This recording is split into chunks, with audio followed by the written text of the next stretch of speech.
Ravi Prakash Siliconandhra hospital Kuchipudi super speciality వైద్య సేవలు పూర్తిగా ఉచితం.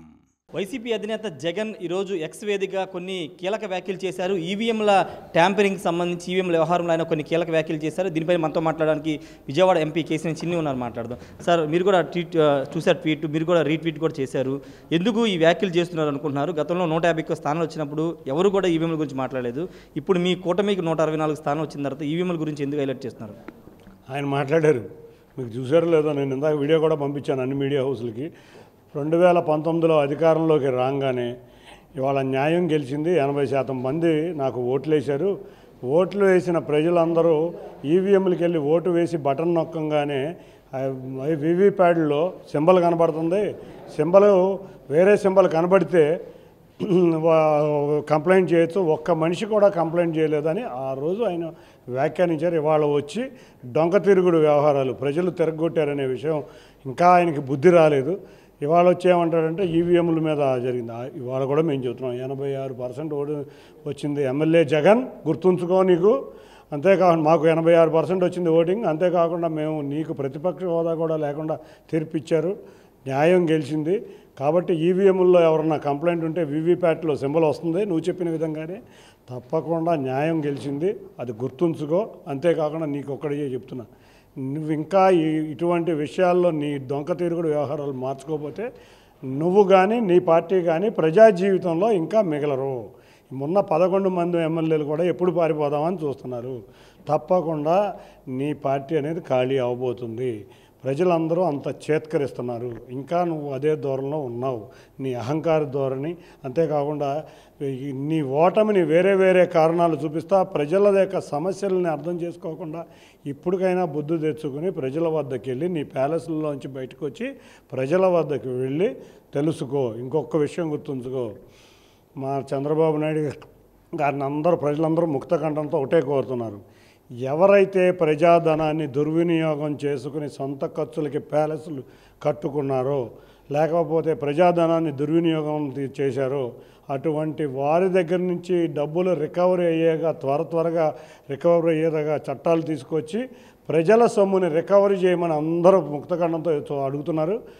నువ్వు నివసించడానికి 7 ప్యాలెస్లు చాలదన్నట్టు మళ్ళీ 8వ ప్యాలెస్, ఇంకా బోల్డ్ అనే రహస్యాలు లోపల ఉన్నాయని మా నారా లోకేష్ గారు నిన్నే చెప్పారు.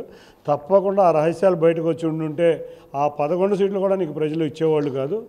నీకు ఇది చివరి ఎన్నికలు, ఇక నీ ప్రజా జీవితంలోంచి విరమించుకుని పోయి ఇంకెక్కడికన్నా రాష్ట్రాలకు పోయి వ్యాపారం చేసుకోము. అంతేగాని లేని ఏళ్ళ చిత్తశుద్ధి నీకుంటే రా, ప్రజల మధ్య తిరుగు, ప్రజల సమస్యలు ఏమన్నా ఉంటే తెలుసుకో.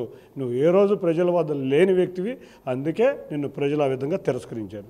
ఇంకొక ప్రశ్న, అంటే ప్రజల తీర్పును కూడా అవమానపరుస్తూ వైసీపీ నేతలు మాట్లాడుతున్నారు. పథకాలు తీసుకున్నారు, డబ్బులు తిన్నారు, కానీ ఓట్లు లేదు అని ఒక కామెంట్ చేస్తున్నారు. ఎలా చూస్తారు సార్? వీళ్ళ సొంత డబ్బులే. అత్యధిక ధనికుడైన ముఖ్యమంత్రి ఇతను ఆ టైంలో. వీళ్ళ సొంత డబ్బులు ఏ రోజైనా ₹1 ఓ చాక్లెట్ ఎవరికైనా కొనిచ్చారా? అవినీతి డబ్బులు సంపాదించడం, దోచుకుంటాం తప్పితే వీళ్ళకి వేరే పనే లేదు.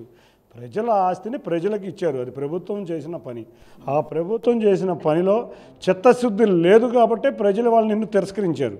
అది పథకాలు నువ్వు ఇచ్చినట్టు నీ జేబుల్లోంచి ఇచ్చినట్టు కబుర్లు చెబుతావు, ప్రభుత్వ సొమ్ముని దానం చేసాయి. అదే నువ్వు నేర్చుకోవాల్సింది. మా నాయకుల దగ్గర, నీ దగ్గర మేము ప్రతిపక్షంలో ఉన్నా అధికార పక్షంలో ఉన్నా ప్రజాసేవలోనే ఉంటాం. ప్రజలకి మీకు గుర్తుందో లేదో, మా నారా చంద్రబాబు నాయుడు గారి కుటుంబం కానీ, లేకపోతే పవన్ కళ్యాణ్ గారి కుటుంబం కానీ, లేకపోతే నందమూరి కుటుంబం కానీ, మేమెవరైనా నాయకులు, మేము అధికారం లేకపోయినా సంక్షేమంలో కానీ సేవల్లో కానీ మేము ముందున్నాం కాబట్టి ప్రజలు మమ్మల్ని ఆదరించారు. నీ జేబులో డబ్బులు ఇచ్చినట్టు చెబుతారు ఈ వైసీపీ నాయకులు. ఏ రోజు ఒక్కళ్ళు కూడా ఒక చాక్లెట్ కూడా ఉచితంగా ఇచ్చింది లేదు. ప్రభుత్వ ధనాన్ని దుర్వినియోగం చేశారు. బటన్ నొక్కుడు అని చెప్పి ఒక రకంగా 10,000 ఇచ్చి 30,000 ప్రజల దగ్గర నుంచి ముక్కుపిండి వసూలు చేశాడు. కాబట్టి దుస్థితి. పైన ఒక కామెంట్ చేయండి. అంటే మీ కూటమికి ఇచ్చిన మ్యాండేట్ దెబ్బకి చాలామంది రాజకీయాలకి దూరం అవుతున్నారు. విజయవాడ మాజీ ఎంపీ కూడా రాజకీయాల నుంచి వైదొలిగారు. దాని మీద మీ కామెంట్?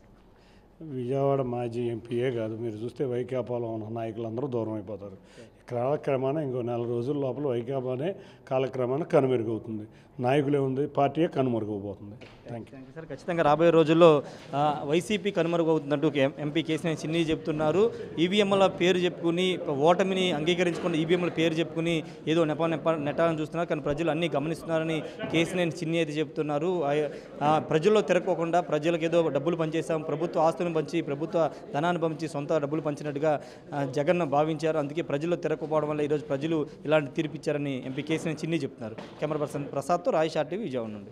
మరిన్ని వీడియోస్ కోసం ఛానల్ ని సబ్స్క్రైబ్ చేయండి. లేటెస్ట్ అప్డేట్స్ కోసం వాట్సాప్ ఛానల్ ని ఫాలో చేయండి. అండ్ లింక్ డిస్క్రిప్షన్ లో ఉంది.